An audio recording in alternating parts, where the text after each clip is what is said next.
Bonjour à toutes, bonjour à tous. Avant toute chose, je tiens à remercier le réseau Escale et Patricia Caillé pour cette belle opportunité.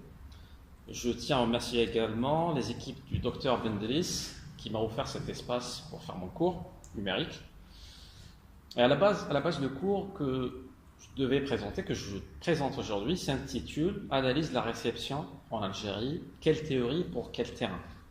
Mais je vais essayer d'orienter davantage mon propos vers le thème du contexte contraint qui caractérise l'espace de réception du cinéma en Algérie.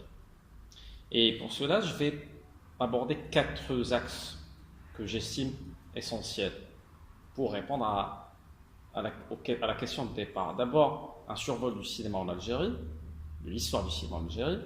Ensuite, on va parler de l'aspect contraint du cas algérien. Troisièmement, je vais essayer d'illustrer mon propos à l'aide d'une enquête que j'ai menée entre 2015 et 2017. Et à la fin, on va aborder la question des théories de décalage. Premièrement, il faut savoir que l'arrivée du cinéma en Algérie s'est faite sous la domination française. Les grandes villes algériennes, Alger et Oran notamment, ont connu le cinéma dès les premières années du XXe siècle. Et bien que les productions cinématographiques aient été destinées à un public composé majoritairement d'Européens, on ne peut pas nier qu'une frange de la société algérienne, citadine et cultivée, ait été touchée par la magie du cinéma dès les premières années en fait. Toutefois, le premier film de cinéma réalisé par des Algériens est attribué à Tahar Hannache et Jamel Chandali au début des années 50. Il s'agit du film Ratassin Sahara ou Les plongeurs du désert. Mais c'est le déclenchement de la guerre de libération nationale en 1954 qui est une date charnière dans l'histoire du cinéma algérien. On considère par exemple que le cinéma algérien est né en 1958 avec l'ouverture dans les maquis d'une école de formation au cinéma. Et c'est dans cette école qu'a été réalisé l'un des premiers films du cinéma algérien par René Vauthier avec l'aide de jeunes cinéastes en herbe issus de cette école. Après l'indépendance, l'Algérie a hérité d'un important parc de salles de cinéma composé de 458 salles, dont presque 90 à Alger, principalement. Et un nombre important de ces salles restèrent en activité jusqu'au milieu des années 80. Le cinéma algérien des premières années d'indépendance a été marqué par l'idéologie révolutionnaire, une tendance historique assumée. De nombreux films de cette époque ont contribué à bâtir le mythe du cinéma algérien. On peut en citer quelques-uns. L'Aube des damnés en 65, L'Opium et le battant en 69, La bataille d'Alger en 66 réalisée par Ponty-Corvo, Le vent des Aurès en 66, Chronique des années de Braise en 75.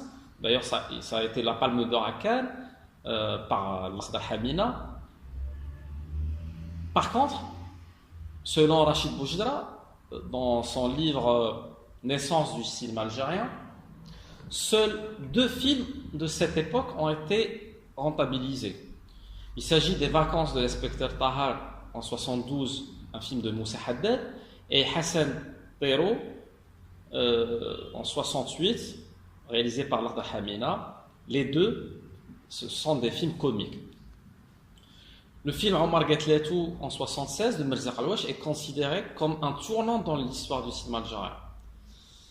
Il a été le premier d'un ensemble de films traitant des thématiques sociales et sociétales. Ce film est le premier qui rattache le cinéma algérien à la grande tradition du cinéma tel que l'avaient imaginé les frères Lumière, c'est-à-dire filmer la réalité. Il ouvre peut-être la voie à une série de réalisations qui prendront en charge l'environnement où nous vivons, dans un rapport critique. Ensuite, le thème de la femme est abordé dans des films comme Leïla et les autres de Sidi Ali Mazif en 77, Nouba des femmes du Mans chinois, réalisé par Assia Jebbar, la grande Assia Jebbar. L'immigration a été, et le déracinement ont été traités par Ahmed Rajdi en 79. Mais c'est les années 80, bien que peu prolifiques que les précédentes années, qui furent marquées par la production de quelques œuvres qui se démarquent de la ligne officielle, d'un discours habituel du cinéma algérien. Les folles années du twist de Mohamed Zemmouri en 83,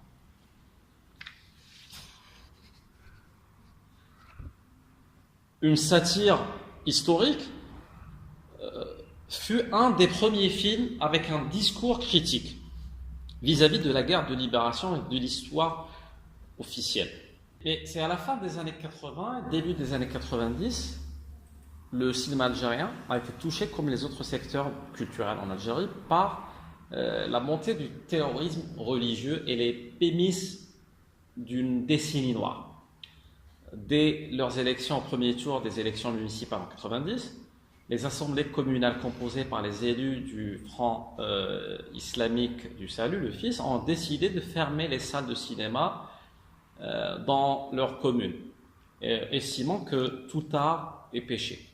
L'arrêt du processus électoral et l'obscurantisme religieux poussèrent le pays vers une guerre civile, entre guillemets, même si je ne suis pas d'accord avec ce terme. On va dire que c'était une décennie noire. Une décennie noire qui a duré quand même une quinzaine d'années. Et de nombreux intellectuels et artistes algériens, dont beaucoup de cinéastes, ont été assassinés pendant ces années. D'autres cinéastes ont fui la guerre civile pour se réfugier à l'étranger, notamment en France. Mais les conditions sécuritaires, ce ne sont pas la seule explication, à mon avis, au désenchantement général en matière de cinéma depuis les années 80. Comme le souligne d'ailleurs Abdou Benziyel, que je vais citer, les cinéastes algériens naviguèrent déjà à vue et tournaient de plus en plus vers l'Europe, où les chaînes de télévision étaient friandes de nouvelles images. Ces cinéastes étaient, dans leur pays, privés d'une vraie base industrielle et d'un environnement stable et pacifié. Ils étaient privés aussi d'une législation favorable à la libre expression et à la production des images nationales.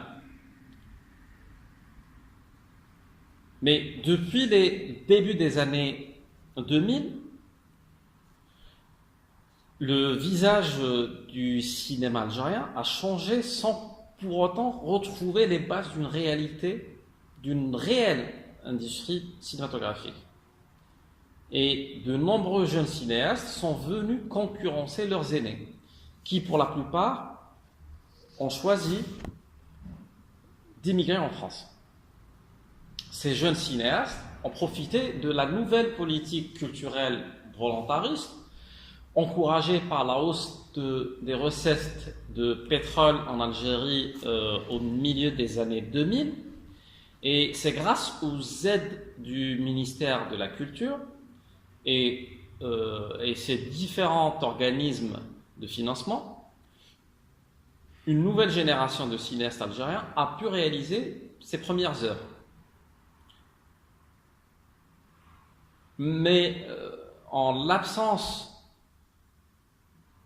des deux autres chaînons de l'industrie cinématographique, en l'occurrence la distribution et l'exploitation, ces films dorment dans les tiroirs des organismes de financement.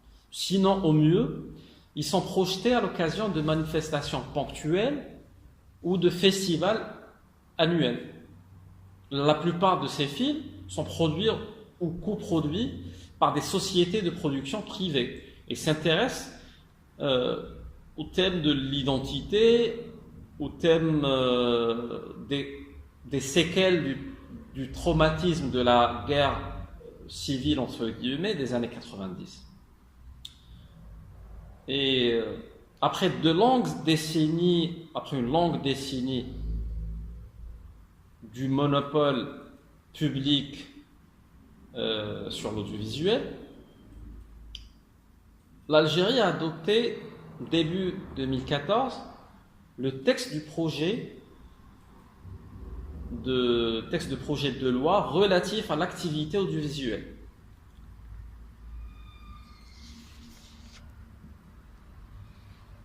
Ce texte met fin au monopole d'État et permet pour la première fois la création de chaînes de télévision privées.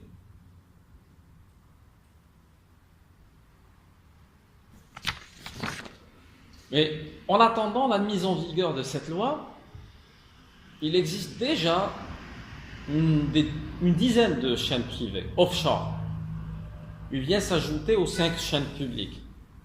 Et il est attendu de ces chaînes de participer à la production d'œuvres cinématographiques entre guillemets nationales, au respect d'un cahier de charges exigeant la diffusion de 60% au minimum de programmes algériens. En 2012, le taux de diffusion de ces films dans ces chaînes, ils ont diffusé en moyenne 23% de films nationaux. Mais ce taux a été respecté, on peut parler de ce taux seulement si l'on parle des chaînes publiques, le NTV. Alors, peut-on avoir un cinéma sans public et sans billetterie?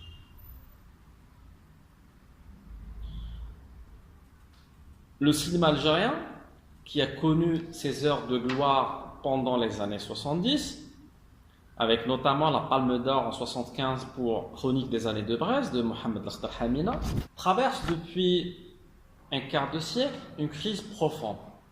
Si l'on parle aujourd'hui, surtout à partir des années 2000, chiffre à l'appui d'un renouveau du cinéma algérien, grâce notamment à une nouvelle génération de cinéastes jeunes, une production plus abondante et une politique culturelle volontariste, profitant de la hausse du prix du pétrole entre 2009 et 2014.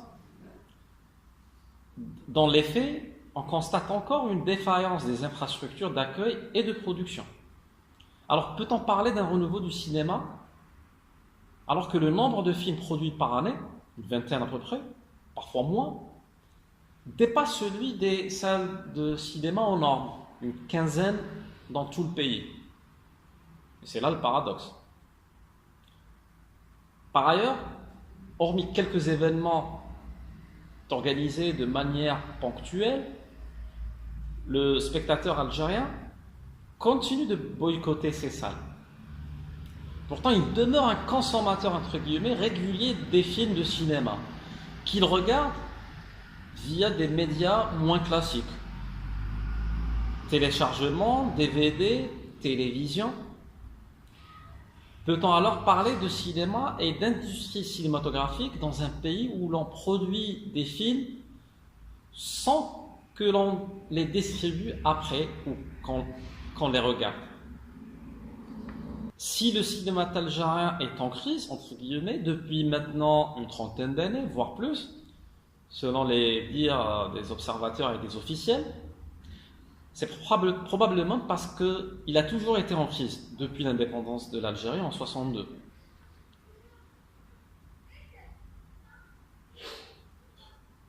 Souffrant de problèmes structuraux, le cinéma algérien n'a pu exister que grâce aux subventions quasi exclusives de l'État algérien.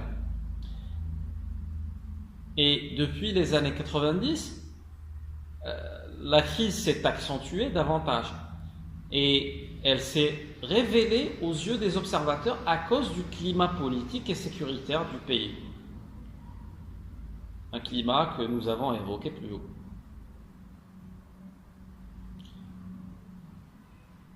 À l'image des autres secteurs, le cinéma algérien a souffert de la décennie noire, qui a causé la paralysie presque totale des différents domaines de la culture, des arts, mais aussi un traumatisme profond de la société.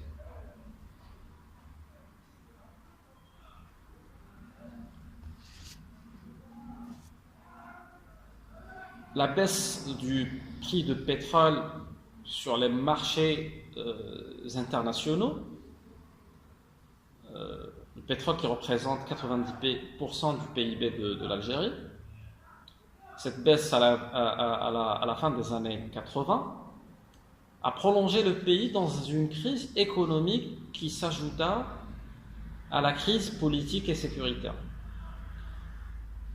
Et c'est en grande partie à cause de ce climat peu propice aux investissements publics ou privés que le cinéma algérien a connu ses pires années.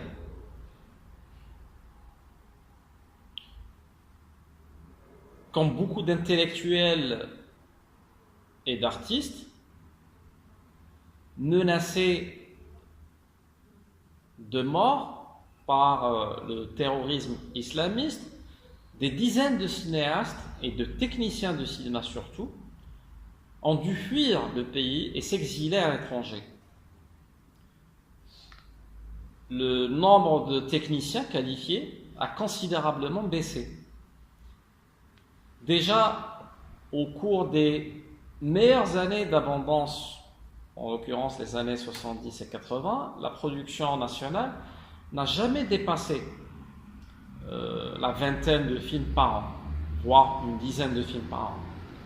Et le personnel technique destiné à la production et affilié à la CAIC, le Centre algérien pour l'art et l'industrie cinématographique, arrivait à peine à une cinquantaine, voire une soixantaine d'éléments inégalement qualifiés.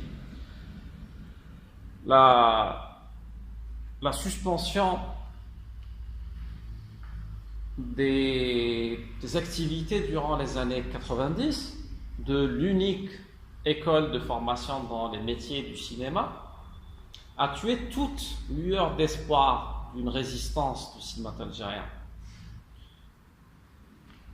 Enfin, la désaffection du public est due non seulement aux années sombres vécues par l'Algérie, mais aussi à la détériorisation du parc de salles de projection.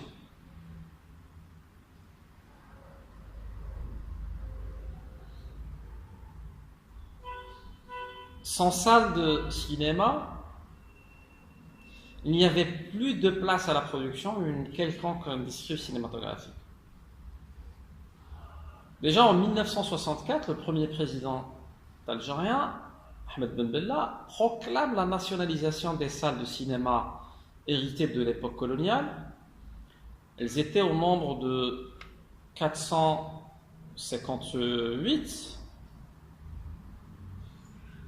le double du nombre de salles en Égypte, par exemple, la même année. Le Centre national du cinéma algérien, le CNCA, créé la même année, 67, est chargé de gérer cet espace et de cet héritage colonial. Et en 1967, on confie la gestion des salles aux communes en tant que fonds de commerce cinématographique, en espérant que les recettes supposées de l'exploitation cinématographique viendraient renouveler les caisses des collectivités locales. Mais c'est au début des années 80 qu'on autorisa l'octroi des salles de cinéma aux locations de gérance à des particuliers sans que cette autorisation soit accompagnée par des mesures de régulation. Beaucoup de ces salles ont été détournées de leur fonction première et ont été transformées en salles de vidéo, par exemple. D'ailleurs, le producteur et distributeur Malek Ali Yahya précise au sujet des exploitants, et là j'ouvre les guillemets, plutôt que de se regrouper et de demander à l'État l'autorisation d'importer des films nouveaux, ils optent pour la voie de la facilité et s'équipent en matériel de projection vidéo qui leur permet d'effectuer des projections pirates. Le plus souvent des films violents ou même à caractère pornographique, sans réserver à l'État les taxes qui lui revenant. En particulier la TVA, la taxe sur les droits d'auteur ainsi que le FDATIC. C'est à cette période que le public se détourne durablement des salles de cinéma. Je ferme les guillemets. Ce fut, à mon avis, le début de la crise dans le secteur du cinéma en Algérie. Parce qu'en l'absence d'une vraie offre cinématographique, le public séduit par l'offre des chaînes satellitaires déserta les quelques salles de cinéma restées encore en activité. Et face à cette situation, et à cause de la décennie noire, les pouvoirs publics ne montrèrent aucune volonté réelle pour sauver le secteur.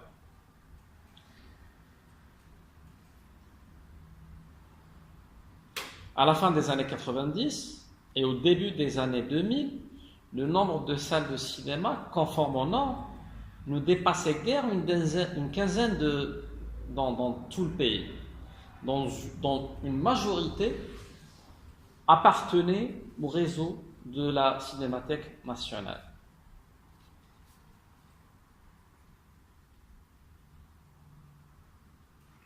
Le privé n'était pas prêt à investir dans les multiplexes, et ça continue jusqu'à maintenant d'ailleurs, en l'absence d'amendements fiscaux encourageants et dans un flou en termes juridiques et économiques. Et comme le précise Meriem Hamidet, directrice de la boîte de production HK Production, quand il y aura des salles, des complexes dans une dizaine d'années, c'est là que l'on pourra vraiment évoquer une industrie et faire des films qui seront distribués. Maintenant, est-ce qu'on peut parler d'un cinéma sans billetterie?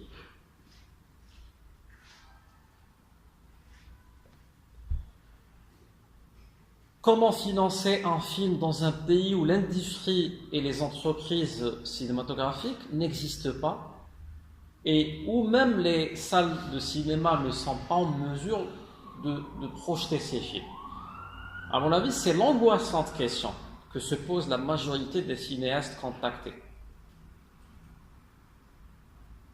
Des cinéastes contactés pour les besoins de secours. Un film qui n'a pas, dès le départ, assuré au moins une partie sa distribution, ne peut trouver de producteur, du moins un producteur qui va mettre de l'argent directement. Or, en l'absence de salles de cinéma et en l'absence du public, le système de billetterie n'existe pratiquement pas en Algérie. Dans le passé, le FDATIC, le Fonds pour le développement de l'art et de la technique, de l'industrie cinématographique, était le principal financeur des productions nationales. Et les aides étaient alors distribuées après étude de dossier et lecture du scénario. Le FDATIC était alimenté sur la base des recettes des entrées des salles de cinéma. Mais depuis les années 90, les recettes sont en chute libre, presque inexistantes. La situation aggravée après la dissolution des entreprises publiques de cinéma, ainsi que le nombre limité de ces salles, Le ministère de la Culture se trouvait alors dans l'obligation de subventionner directement ce fonds pour financer quelques rares productions. C'était le cas pendant toutes les années 90. Et le mécanisme de billetterie qui n'existait plus depuis la disparition des cinémas, les subventions provenaient en grande majorité, à 80% on va dire, de l'argent du contribuable. Une autre source de financement absente, c'est la télévision. Jusqu'en 2011, la télévision publique, le NTV, était l'unique chaîne du paysage audiovisuel algérien. Si elle finançait de nombreux films, notamment durant les années 2000, exerçant souvent une politique sélective très dirigée, elle ne diffuse que rarement les films qu'elle a contribué à produire, et en général, elle ne réclame même pas les bénéfices des films qu'elle a coproduits. C'est le summum de l'absurdité. Des bénéfices qui sont par ailleurs inexistants, on va dire.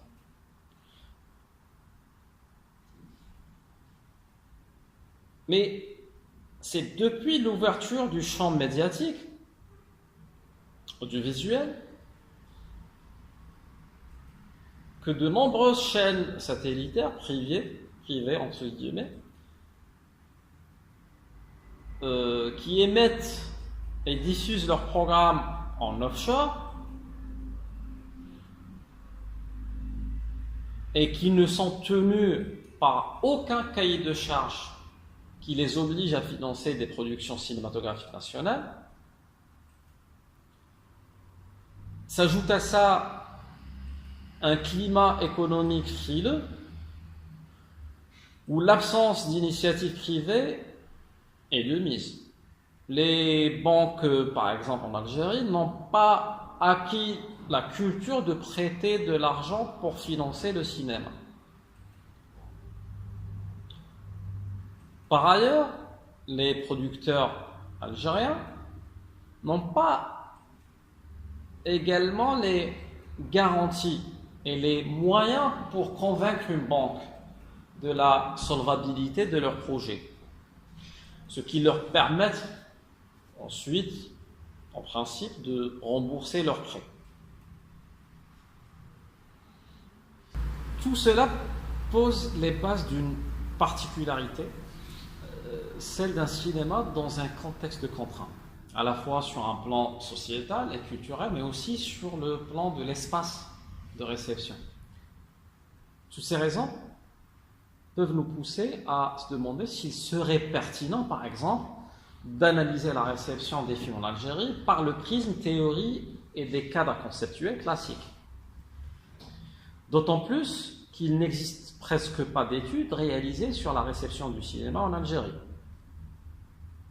Et c'est ainsi que j'ai commencé à m'intéresser à la problématique de la réception du film de cinéma et de sa délibération dans un contexte que je qualifie de contraint. La réception de cinéma en Algérie serait-elle affectée par les contextes culturels et sociopolitiques? Peut-on pour autant nous demander si la réception est déterminée par l'espace social? Et enfin, la question initiale, est-ce que le médium a un rôle déterminant dans la réception du film? Dans un pays où l'offre cinématographique dans des salles brille par son absence. Pour répondre à ces questions,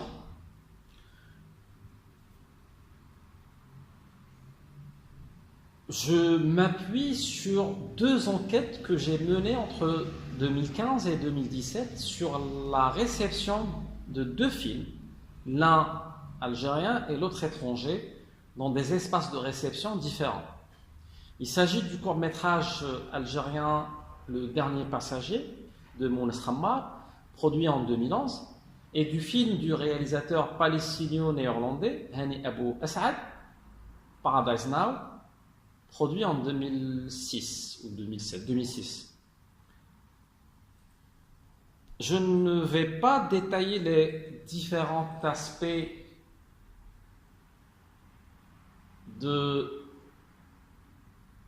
l'enquête ou des deux enquêtes, mais je peux dire que l'appareil conceptuel pour analyser la réception de ces deux films a été construit autour de quelques lectures.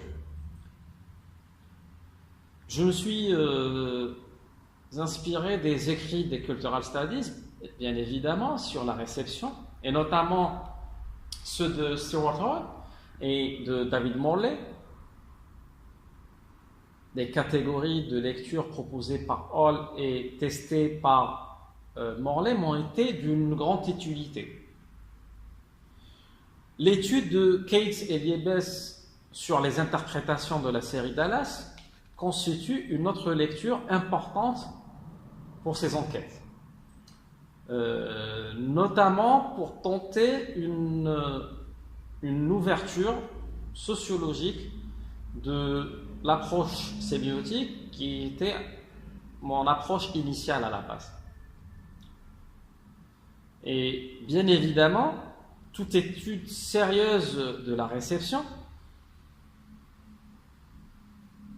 surtout celle qui prétend s'inscrire dans une perspective sémiotique, ne peut pas omettre l'héritage théorique de l'école de Constance.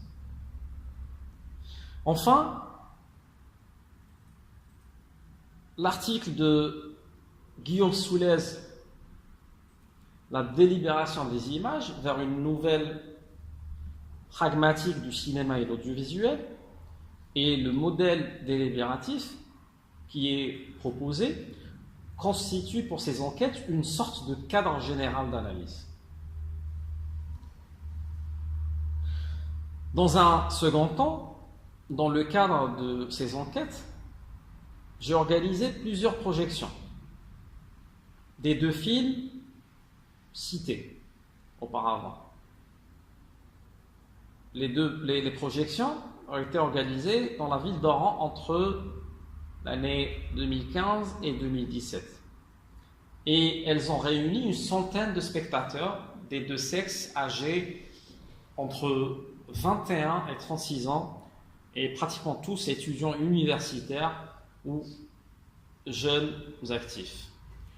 Les enquêtes ont pris la forme de focus group, où le débat provoqué par les projections m'a servi d'un premier matériau pour l'analyse de la délibération.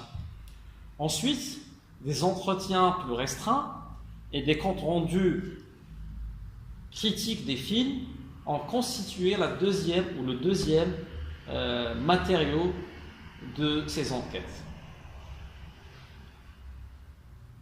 Pour être vraiment honnête, avant de descendre, entre guillemets, au terrain, je ne m'attendais pas exactement aux réactions et lectures auxquelles j'ai eu droit.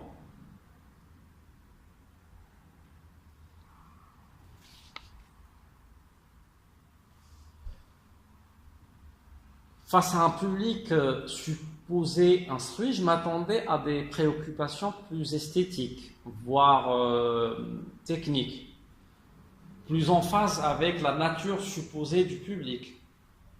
Or, la réalité a été tout autre. Les principales préoccupations ont été d'ordre culturel et idéologique. Les discussions sur les enjeux sociopolitiques du film ou des deux films ont pris le dessus sur les discussions autour des conventions, par exemple. Il en est de même concernant les critiques émises par les projections. Des scènes comme celle de la mère qui fume dans le film Paradise Now a cristallisé beaucoup de ses critiques. Elle a même choqué plus de femmes que d'hommes parmi le public. Et c'est un petit peu cela le cœur du paradoxe. Puisque les femmes fumeuses en Algérie est un sujet plus ou moins tabou, surtout parmi quelques cercles réservés de la société algérienne.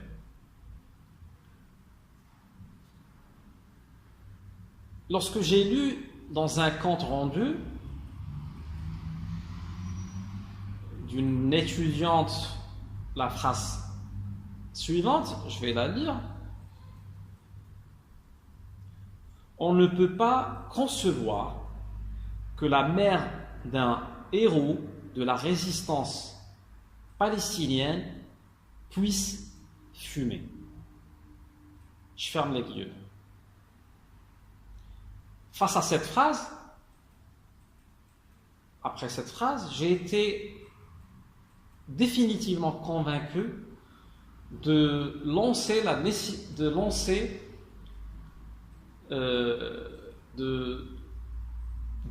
placer le curseur sur l'aspect contraint de la réception plutôt que de m'intéresser prioritairement à l'impact du médium sur l'expérience cinématographique. Autre remarque, elle concerne le poids prépondérant du référent religieux dans la réception du film de cinéma en Algérie. Puisque loin d'être le plus évident avant l'enquête, j'ai constaté que l'aspect religieux est le plus présent dans les esprits au moment de l'interprétation des films.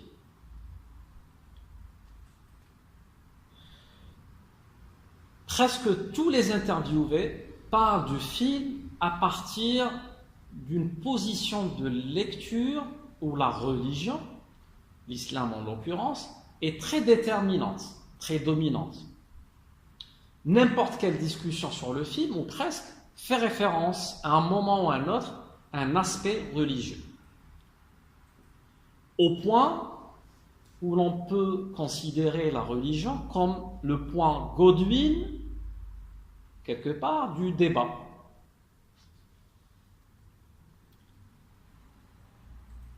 Et la contrainte en matière de réception du film de cinéma en Algérie me semble plutôt idéologique et religieuse. Je pense que l'explication se situe un petit peu par rapport aux années, à la décennie noire par laquelle est passée l'Algérie et par le discours dominant dans les médias qui ont instauré une certaine homogénéité dès qu'il s'agit de lire un film ayant un rapport de près ou de loin avec des questions politiques ou religieuses.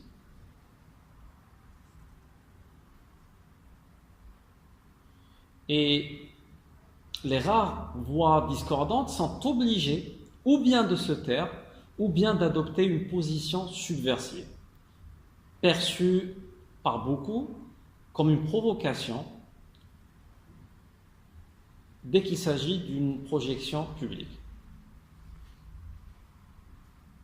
Sur un plan méthodologique et conceptuel, je pense qu'une ouverture des approches sémiotiques sur des horizons plus sociologiques les rendrait plus efficaces dans la perspective d'une analyse de la réception du film de cinéma. Bien qu'elle s'inscrive dans une démarche prioritairement sémiotique, l'analyse de la réception des deux films que j'ai réalisés dans le cadre de mes deux enquêtes a pu intégrer un ensemble d'éléments conceptuels et méthodologiques issus de la sociologie, notamment de la sociologie de la culture. Une approche idéale, à mon sens, de la réception serait celle qui allierait la richesse conceptuelle des théories sémiotiques et esthétiques à l'efficacité et à la souplesse des méthodes et approches dites sociologiques. Pour conclure, parce que je vois que le temps passe et je dois conclure dans 2-3 minutes, les enquêtes que j'ai menées posent à mon avis une question plus cruciale. C'est la question du rapport du cinéma en général avec le public algérien. Puisqu'il est difficile de parler d'un public de cinéma en Algérie, où l'offre de cinéma est quasiment absente et où le parc de salles est presque inexistant, sinon déserté. Cette réalité pousse les spectateurs à adopter d'autres pratiques en matière de réception de cinéma, comme le téléchargement illégal, comme le visionnage à domicile, comme le piratage, qui sont devenus, par la force des choses, il faut l'avouer, les pratiques les plus répandues et les plus normales. Elles ne sont pas vraiment des choix, dans la mesure où il n'existe pratiquement que cela. Ceci dit, ces pratiques, bien que dominantes, souffrent d'une certaine délégitimation, du moins aux yeux de la critique et des spécialistes. D'où la proposition d'analyser la réception du cinéma en Algérie à travers le prisme du non-public. Le non-public, une notion empruntée à Passeron, entre autres, serait l'ensemble des spectateurs dont les goûts ne sont pas conformes aux pratiques et goûts légitimes, par opposition au public, entre guillemets, dont les goûts et les pratiques sont légitimés par des discours souvent générationnels, voire nostalgiques. Il est primordial aussi de revenir sur le mythe du cinéma algérien, une construction médiatique et critique, à mon avis, qui accentue davantage cette délégitimation. Il serait donc intéressant, à mon sens, de répondre un jour à la question suivante. La question, elle est un petit peu provocatrice, mais elle mérite d'être posée. Est-ce qu'on a eu un jour un cinéma algérien? C'est une question qui nécessiterait à la fois une approche historique, mais également socioculturelle des phénomènes liés au cinéma et au public de cinéma. J'espère de tout cœur avoir l'occasion de revenir sur ce thème, pourquoi pas à l'occasion d'un autre séminaire numérique, toujours dans le cadre du réseau Escale, dès l'année prochaine, pourquoi pas. D'ici là, je serai disposé à répondre à vos questions par la discussion publique qui va être organisée le 28 mars. Et je vous remercie de votre attention et je vous donne rendez-vous à l'occasion des questions. Merci.